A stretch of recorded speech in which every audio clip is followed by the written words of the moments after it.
ప్రముఖ సినీ నటి శ్రీమతి సంగీత గారి ప్రారంభించారు. IVF చికిత్సలో 25% భారీ discount, free doctor consultation, free ultrasound scan. 49 అంటే సంతానం, 49 అంటే సంతోషం.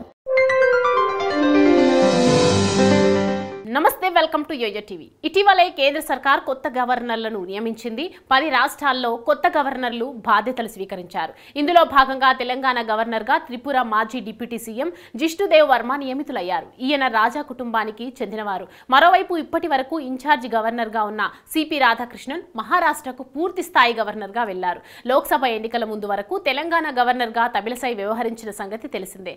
ఆమె ఎన్నికల్లో పోటీకి సిద్ధపడటంతో రాధాకృష్ణన్ను నియమించారు. తెలంగాణలో తమిళసై గవర్నర్గా ఉన్న సమయంలో శాసన మండలి పదవుల భర్తీపై అప్పటి బీఆర్ఎస్ సర్కారుతో విభేదించారు. నాటి కేసీఆర్ సర్కారు సామాజిక సేవ కోటాలో ప్రతిపాదించిన పేర్లను తిరస్కరించారు.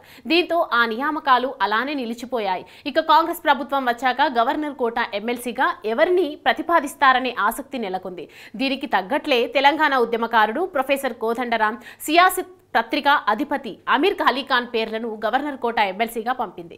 అయితే దీనిపై ప్రతిపక్ష బీఆర్ఎస్ హైకోర్టుకు వెళ్లింది. ఈ నేపథ్యంలో కొత్తగా 2 పేర్లను కేబినెట్ తీర్మానించి గవర్నర్కు పంపవచ్చని హైకోర్టు పేర్కొంది. కాగా రేవంత్ రెడ్డి ప్రభుత్వం మరోసారి కోదండరాం, అమీర్ అలీఖాన్ పేర్లనే పంపనున్నట్లు సమాచారం.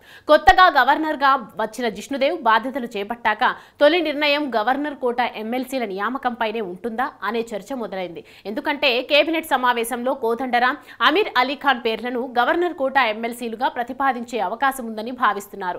హైకోర్టు సూచన, ప్రభుత్వ నిర్ణయం, కొత్త గవర్నర్ రాక నేపథ్యంలో ఎమ్మెల్సీల నియామకాన్ని ఆమోద ముద్ర పడినట్లేనని భావిస్తున్నారు. తెలంగాణ మలిదశ ఉద్యమంలో కోదండరాం పాత్ర విస్మరించలేనిది. అయితే కేసీఆర్ ప్రభుత్వం వచ్చాక మాత్రం ఆయనను కనీసం దగ్గరకు తీయలేదు. దీంతోనే కాంగ్రెస్ కు దగ్గరయ్యారు. గత ఏడాది ఎన్నికల్లో మద్దతు ప్రకటించారు. ఇప్పుడు ఆయన ఎమ్మెల్సీ కానుండటంతో మంత్రి పదవి కూడా లభించే ఛాన్స్ ఉందని రాజకీయ విశ్లేషకులు అంటున్నారు. అదే జరిగితే తెలంగాణ ఉద్యమకారులంతా సంతోషిస్తారని చెప్పాలి.